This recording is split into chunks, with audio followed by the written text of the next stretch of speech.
Ora, muito boa tarde a todos. Temos entre nós hoje a Associação Profissional da Acupuntura e Medicina Tradicional Chinesa, a quem dou as boas-vindas, representada por Ana Maria Belino de Ataíde Varela, Maria Filomena Santos Rodrigues Serrano, Diana Luísa dos Santos Pinheiro e Rafael Lopes. É assim. Esta é a 10ª audição no âmbito do Grupo de Trabalho de Terapêuticas Não Convencionais, no âmbito da apreciação na especialidade das duas iniciativas que temos em cima da mesa, do Bloco de Esquerda e do PAN, e, portanto, o formato, certamente já conhecem o formato, dispõe de 10 minutos iniciais para darem o vosso ponto de vista sobre as duas iniciativas que temos em apreciação. Depois, cada um dos partidos hoje representados, temos o PST hoje e o PCP, os outros deputados poderão chegar a qualquer momento, que há outros grupos de trabalho a decorrer, e os outros grupos de trabalho, portanto, poderão aparecer a qualquer momento, e no final dispõe de 10 minutos para responder às questões que vos sejam colocadas pelos partidos. Podem gerir o tempo entre vós como bem entendam, quer agora na parte inicial, quer na parte final. E tem, portanto, a palavra. Ora, excelentíssimo Sr. Coordenador do Grupo de Trabalho, excelentíssimas deputados e deputadas, começamos por agradecer a oportunidade de podermos estar aqui para participar e contribuir também com desta forma no desenvolvimento e conclusão destes trabalhos, não é? que são tão importantes e urgentes para todos os cidadãos envolvidos, tanto como já sabemos, sejam os profissionais, alunos, suas famílias, cidadãos portugueses que são atuais utilizadores das terapêuticas não convencionais e daqueles que possam vir a utilizá-los ao longo deste ciclo de vida. Passo a apresentar rapidamente em 3 pontos a Associação Profissional da Acupuntura e Medicina Tradicional Chinesa. Portanto, num primeiro ponto, dizer que a APA-MTC foi fundada no ano 2000, portanto, os trabalhos portanto, ao nível dos próprios estatutos começaram no ano 1999, tendo esta associação depois também um ativo e permanente compromisso com a salvaguarda da saúde pública, não é? No que diz respeito à qualidade e segurança dos cuidados de saúde prestados. Foram criados a partir do ano 2003, criámos o quê? O Código Deontológico com compromisso de honra, o Código Disciplinar, a Comissão de Ética e Disciplinar também, e depois o Código de Prática Segura. Isto tudo para salvaguardar aquilo que é o nosso foco, também ligado à salvaguarda da saúde pública. Depois, curiosamente, em fevereiro de 2013, ainda antes da entrada em vigor da Lei 61/2013, considerámos fundamental a existência de um seguro de responsabilidade civil profissional, em linha com o artigo 10 da Lei nº 71/2013, não é? E depois também com a portaria número 200/2014, que vieram a ser publicadas a posteriori. Portanto, já nessa altura nos pareceu fundamental também haver essa obrigatoriedade deste seguro de responsabilidade civil profissional. O ponto 2, referir que nesta associação existem critérios de admissão dos membros efetivos, também estudantes, e que estão relacionados com o contexto da formação obtida. Portanto, e neste caso nós seguimos, até à data em vigor da lei, requisitos e referências, por exemplo, da World Federation of Chinese Medicine Societies, que recomendava, por exemplo, formação de 5 anos, com aulas diárias, onde também eram ministrados nas universidades reconhecidas pelo Governo da República Popular da China, onde também estava incluído o estágio integrado, tese de investigação e exame final. Naturalmente que agora, face à publicação da Lei 71/2013, que estamos naturalmente a adaptar estes critérios de admissão para poder naturalmente envolver e integrar novos membros, estudantes e também os membros efetivos. Por último, no terceiro ponto, dizer que porque parte dos nossos associados fazem parte do grupo designado pós-2013 e porque sabemos da existência de tantos outros colegas também profissionais e alunos nesta mesma situação e porque consideramos que é importante relembrar que é um foco central que nos aproxima a todos, tanto no paradigma de saúde convencional como das terapêuticas não convencionais e que faz parte de um dos 4 eixos estratégicos também do Plano Nacional de Saúde de 2020, não é? Que é o cidadão, portanto é a saúde pública que estamos aqui a falar, não é? É para o cidadão que estamos todos a contribuir e para o seu desenvolvimento ativo e também o direito de liberdade de escolha, portanto essa salvaguarda e satisfazer de forma segura e adequada as necessidades dos cidadãos e as suas expectativas ligadas à sua própria saúde. E é por tudo isto que estamos também empenhados em contribuir para a resolução desta situação e é por isso, são todos estes motivos que nos trazem aqui hoje este grupo de trabalho da especialidade. Portanto, neste momento vou passar a palavra à minha colega Filomena Serrano. Boa tarde a todos.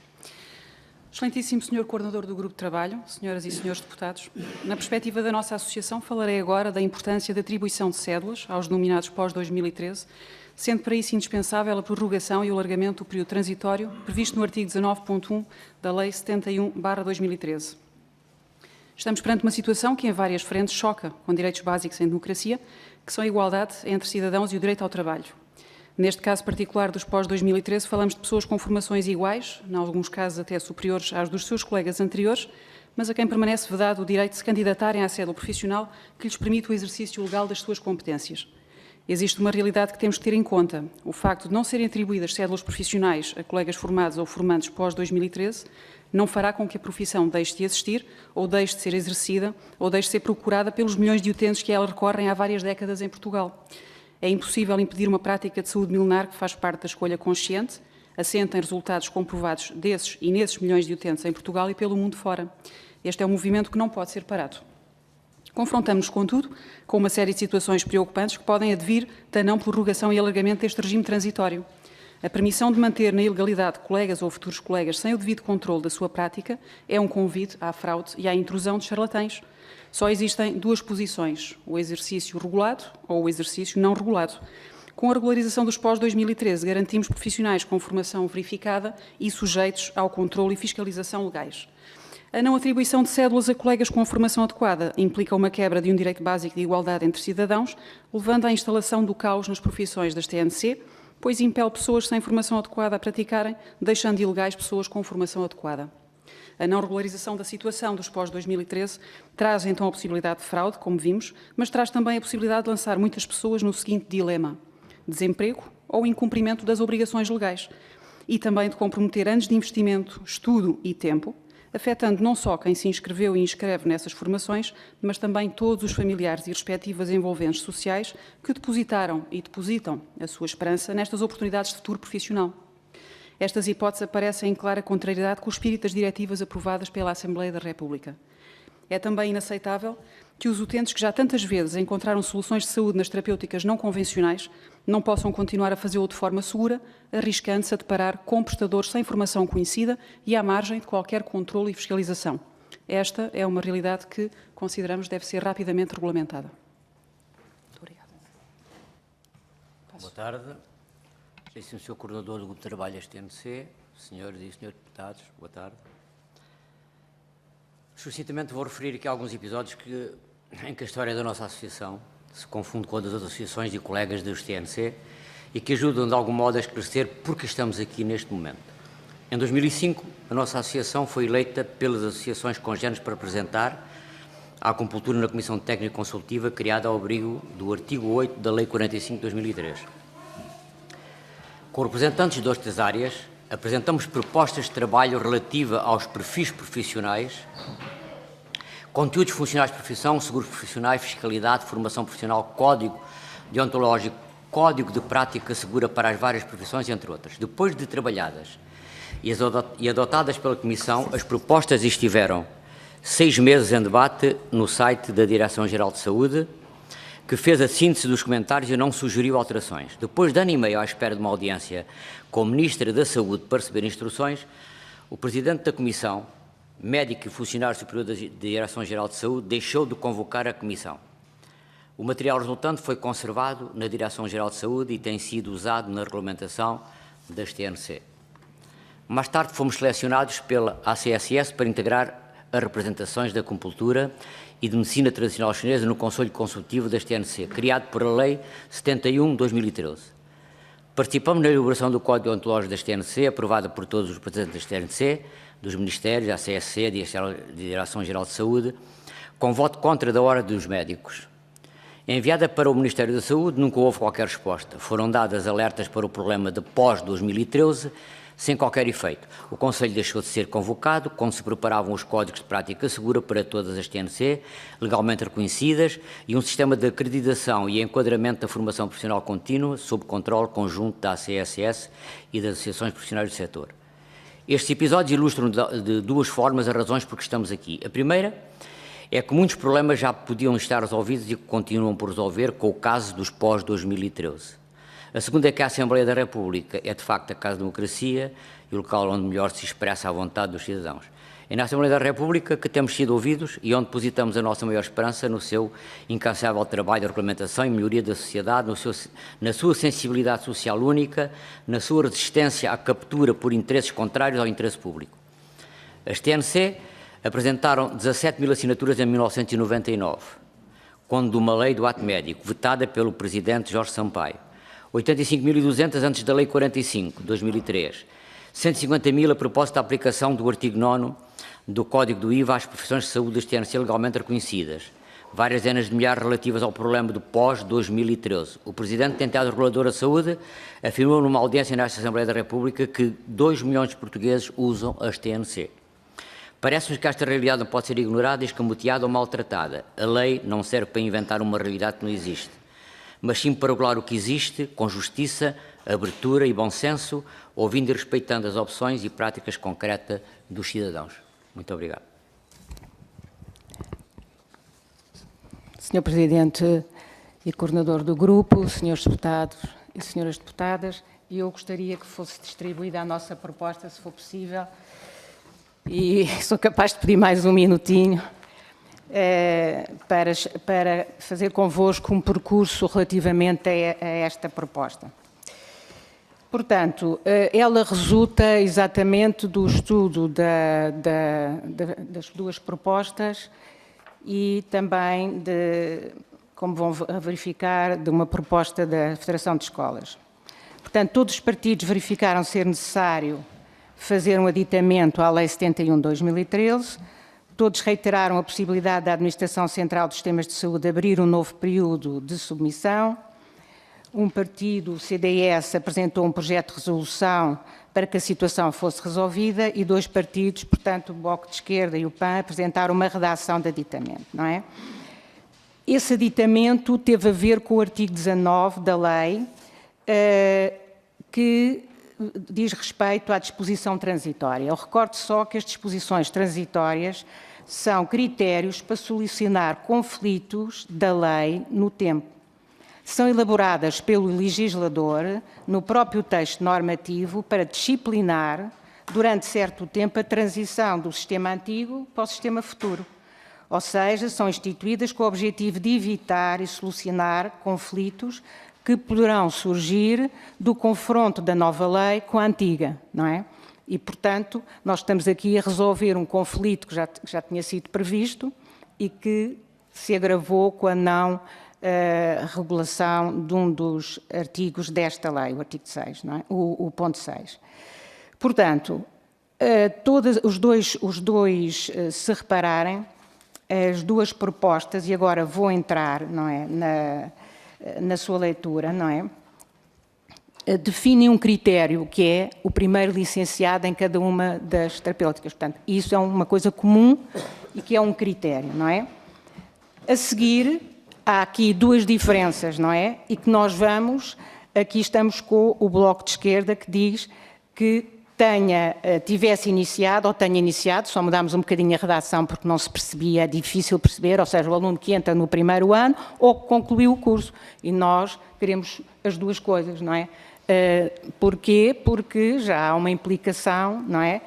Relativamente a essa situação. Depois, quando propomos com as escolas até ao ano letivo subsequente, é porque, de facto, só quem está dentro desta dinâmica das escolas é que entende que o aluno se matricula no curso, não é? Se compromete muito antes do início do ano letivo, e que o primeiro licenciado pode acabar o seu curso na época especial, não é? Portanto, isso dá um desfazamento que este ano poderia cobrir, não é? Perfeitamente e ser claro para toda a gente, não é? E por isso é que se diz agora aqui, quando se diz saída do primeiro licenciado nesta área, a sua formação numa das escolas legalmente constituídas, não é? E quando se fala à data de entrada de vigor da lei, é porque, reparem, este aditamento não muda o espírito da lei, por isso é que se diz que é interpretativo. Não mudando o espírito da lei, não é? Respeita, de facto, as escolas que que eram consideradas na lei legalmente constituídas até então. E eu quero-vos contar a história, porque a Lei 45 de 2013, não é? Quando começou neste enquadramento, foi feito um trabalho enorme dos representantes, portanto, nesse período que foram quase 10 anos, todas as escolas até 71 tiveram oportunidade de se constituir legalmente. Portanto, quando aparece esta lei, peço desculpa. Já está a passar 4 minutos do tempo, mas como tem 10 minutos no final, se calhar pode algumas das explicações altura, tá bem? ia-lhe Então, pedir para que nesses 10 minutos tá finais bem. pudesse complementar, está bem? Muito obrigada e peço desculpa. E eu peço desculpa, é que estamos apertados com o tempo, temos plenário às 15. É 10, mas habitualmente não gastam os últimos 10, portanto eu estou só a ajudar a gerir o tempo. E estou a gerir o nosso, porque é esse que me compete, porque depois às 15 os senhores deputados vão querer estar no plenário. E alguns podem ter intervenções logo de imediato, por isso eu tenho que precaver. E como tal, peço desculpa por isso e passo de imediato a palavra à senhora deputada Laura Magalhães, do PSD, apelando dentro daquilo que é possível, naturalmente, à vossa capacidade de síntese. Muito obrigada, Sr. Presidente. Começo por cumprimentar os senhores deputados, os senhores assessores, que normalmente esqueço-me de cumprimentar, assim como a Associação Profissional da Acupuntura e Medicina Tradicional Chinesa, claro está, na pessoa da doutora Ana Varela, Maria Filomena Serrano, Diana Pinheiro e Rafael Lopes. Em nome do Grupo Parlamentar do PSD, agradecer os contributos que hoje nos trouxeram aqui. Dizer-vos que, para nós, é claro que tem que haver um prolongamento do período transitório de cédulas profissionais, até mesmo pelo facto de isso já ter sido aprovado aqui nesta Casa, e exatamente pelo facto de haver a falta de regulamentação. Defendemos também que este período transitório deve, claro, obedecer a um escrutínio rigoroso de avaliação por parte da ACSS e balizado por um timing adequado, com regras claras. E a minha questão prende-se exatamente com isto. Eu já percebi aquilo que vocês defendem, o como e o quando, ou seja, o referencial temporal que ele deve obedecer. Nós já sabemos também que a acupuntura e a osteopatia já tem, ou já vai ter os primeiros licenciados, a acupuntura em 2021, a osteopatia em 2020, e a minha questão é, se nós aprovarmos a redação até à saída do primeiro licenciado, ou como vocês propõem, até ao ano letivo subsequente ao da saída do primeiro licenciado, imaginemos que há uma área das TNCs que só tem a licenciatura daqui por 20 anos. Vamos ter este período transitório? É a minha questão. De 20 anos para essa área? Obrigada. E mais uma vez agradecer os contributos, claro. Muito obrigado, Sra. Deputada. E de seguida tem a palavra o Sr. Deputado do Bloco de Esquerda, Moisés Ferreira. Obrigado. Cumprimentar o Sr. Deputado Coordenador, os seus deputados e a Associação Profissional de Acupuntura e Medicina Tradicional Chinesa, pedir desculpa pelo meu atraso a esta reunião, mas creio que cheguei quase no início, foi o que me pareceu, mas ainda assim pedir desculpa. Primeiro, compartilhar várias das coisas que foram ditas. Nós, efetivamente, até apresentamos este projeto de lei exatamente por uma questão de segurança e de saúde dos utilizadores das terapêuticas não convencionais e depois também por uma questão de justiça e igualdade perante a lei com aqueles que tiveram a sua formação. Em escolas que ainda não dão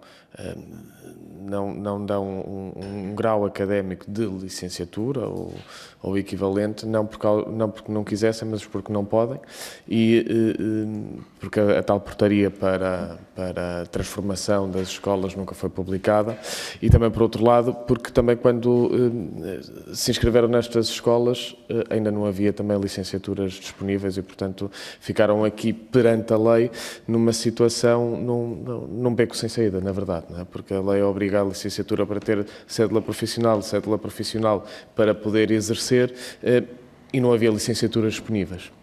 Portanto, também é por essa questão de igualdade e de igualdade de tratamento perante a lei. Até porque interessa mais aqui ouvir agora, porque estamos em especialidade, ouvir aquilo que têm para dizer, a avaliação que fazem aos projetos de lei, as propostas que gostariam de ver vertidas, as alterações que gostariam de ver vertidas, etc. E porque tenho também ainda mais para dizer também, vou ser muito sucinto, dizer que estas foram as razões pelas quais o Bloco de Esquerda apresentou o projeto de lei, agradecer as propostas que trazem aqui e fazer esta pergunta também, que já foi, na verdade, mais ou menos feita, mas sublinhar esta pergunta. Aquilo que nós propomos é que o processo seja muito parecido com o processo que já existiu para a atribuição de cédulas, portanto, acho que aí não estamos todos de acordo. Se um dos princípios é o tratamento igual perante a lei, aqui também a avaliação deve ser igual em relação aos pré-2013, perdoem-me a simplificação, mas é para todos nós percebermos bem e de forma fácil a quem nos referimos. Aquilo que me parece que nestas audições e neste processo de especialidade às vezes causa mais dissenso e mais discussão é exatamente a quem é que aplicar este alargamento da norma transitória. Portanto, nós temos a proposta que conhecem, percebemos, estamos de acordo com quem diz que deve ser não só até deve ser aplicado não só a quem a quem concluiu até à saída do primeiro licenciado, mas a quem concluiu a sua formação ou se inscreveu até à saída do primeiro licenciado. Percebemos, porque depois podia criar aqui novamente um buraco legal de 3, 4 anos de pessoas que ficam na mesma situação dos pós-2013. O resto, efetivamente, a pergunta é se a formulação do Bloco de Esquerda ou outra qualquer garantirá uma maior abrangência, sendo que aqui a maior abrangência, acho que a preocupação que temos que ter é que, a mexer na lei, qualquer alteração legislativa que nós façamos seja com o intuito de resolver todos os problemas e não estarmos aqui daqui a 2 anos com novos problemas e com a necessidade de voltar a alterar a lei, porque a estabilidade legislativa também acho que é um bem que deve existir, não é? E por isso, qual a melhor formulação para efetivamente resolver estes problemas e, num cenário ideal, não ser necessário voltar à ideia de, no futuro, voltar a mexer na norma transitória. Por isso, qual era, na vossa opinião, obviamente, a melhor solução para abranger todos os casos e não precisarmos de mais normas transitórias, mais alargamentos de normas transitórias para o futuro? Muito obrigado. Muito obrigado. Sr. Deputado, de seguida tem a palavra a Sra. Deputada do PCP, Carla Cruz. Obrigada, Sr. Deputado Coordenador. Cumprimento também os Srs. Deputados, cumprimento a Associação, agradecer a exposição que já fizeram e dizer o seguinte, relativamente à questão central que aqui está colocada, é efetivamente a necessidade de se terminar um processo de regulamentação. É disso que estamos a falar, precisamente. E um processo de regulamentação que, em grande medida, não depende da Assembleia da República. Sobretudo, quando falamos aqui do regime transitório, foi proposto precisamente esse regime transitório na Lei de 71, 2013, porque precisamente não competia e nem compete à Assembleia da República publicar portarias que estavam designadas e que o diploma termina com regulamenta-se a lei em 180 dias. E, efetivamente, é disto que estamos a falar, é uma não regulamentação da Lei 71 e, portanto, traz os problemas que sabemos. E, portanto, a questão é precisamente essa, e é isso que temos dito aqui. A Assembleia da República não vai resolver, é preciso que tenhamos esta frontalidade e esta lealdade. Esta situação não se resolve com a publicação de um diploma que saia da Assembleia da República, porque vão continuar a faltar, se não for feitas as portarias das escolas, se não for feitas as portarias de ciclos, vão continuar a faltar portarias e vai continuar a legislação a não estar regulamentada. Agora, sucede efetivamente que nós estamos em processo de especialidade sobre 2 iniciativas que tentam resolver o problema premente, não é, dos que foram designados pós-2013.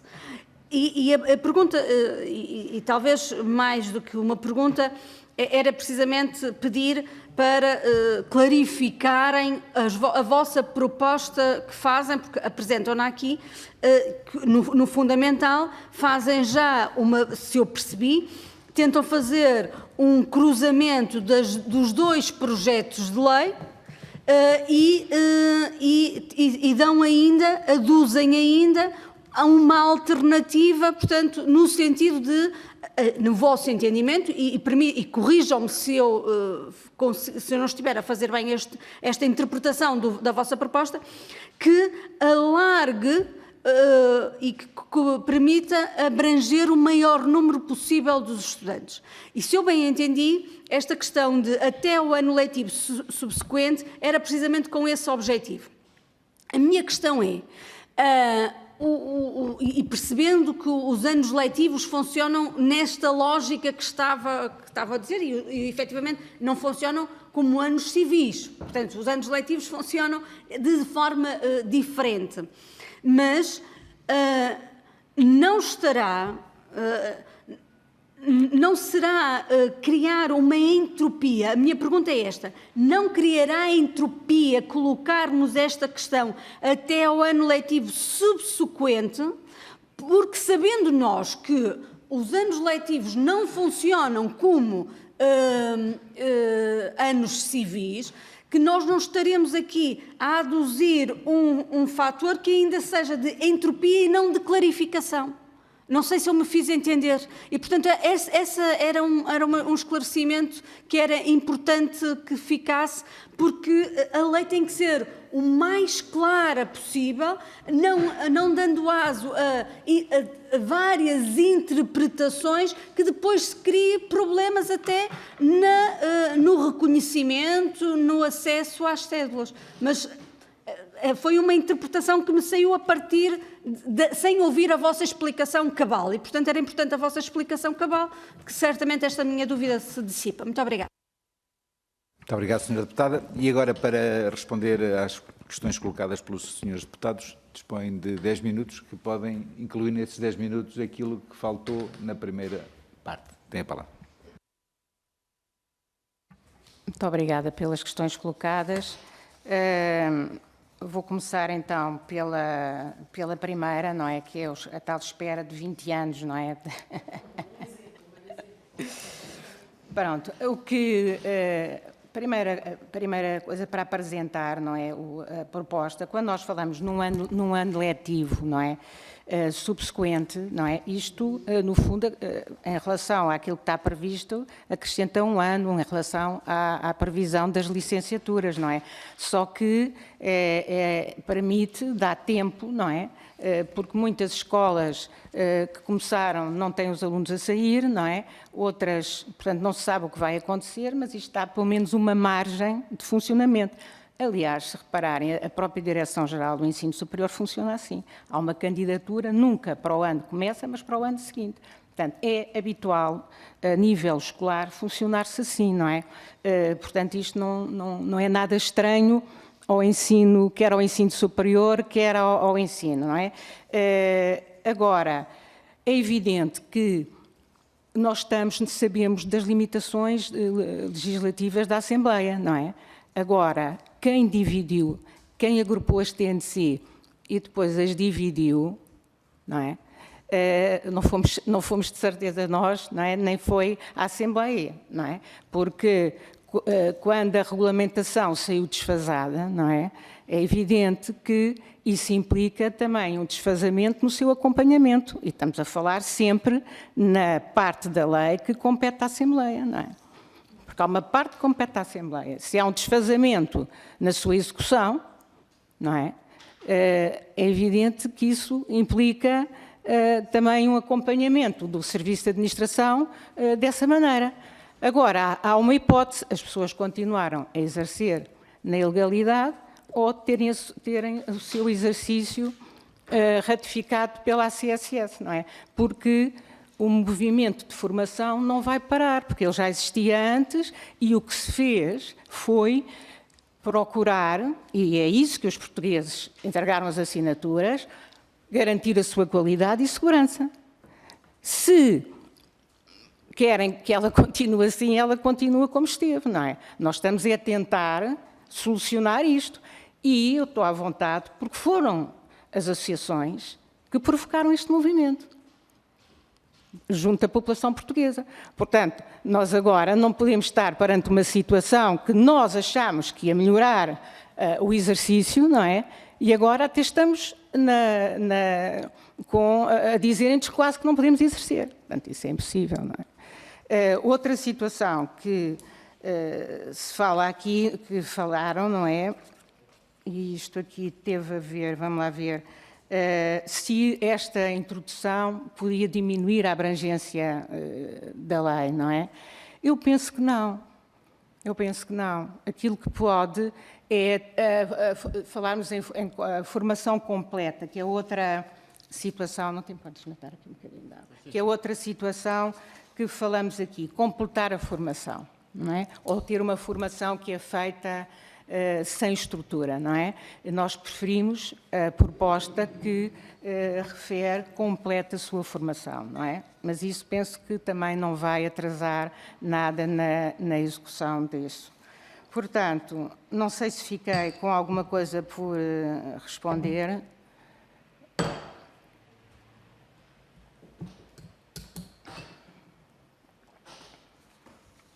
Só um bocadinho.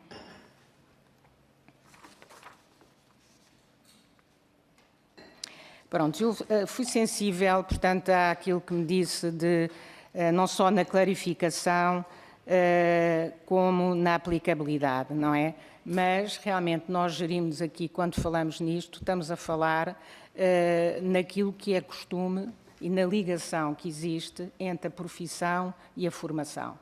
Porquê? Porque antes mesmo de haver esta a legislação, nós temos sócios estudantes e, portanto, como fazem estágio como profissionais, desde o início que nós temos que garantir que isto corra com segurança e com qualidade.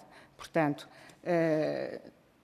portanto, é natural que, quando fazemos a nossa proposta, estejamos à vontade perante aquilo que é, digamos, a linguagem do ensino e da formação, não é? Porque lidamos muito próximo desta situação, não é? E, portanto, há aqui, de facto, essa mistura, mas é uma mistura porque nós acompanhamos os estágios e somos responsáveis pelo estágio e a própria lei diz que nós temos que continuar a receber os profissionais para fazer estágio, não é? Os estudantes para fazer o seu estágio, não é?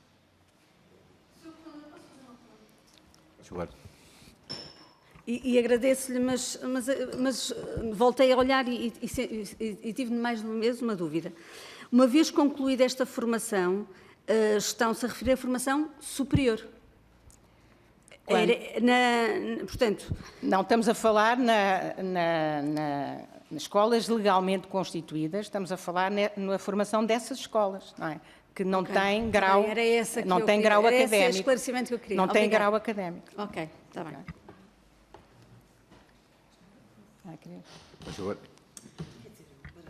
Sim, mas estão dentro do tempo, faça favor.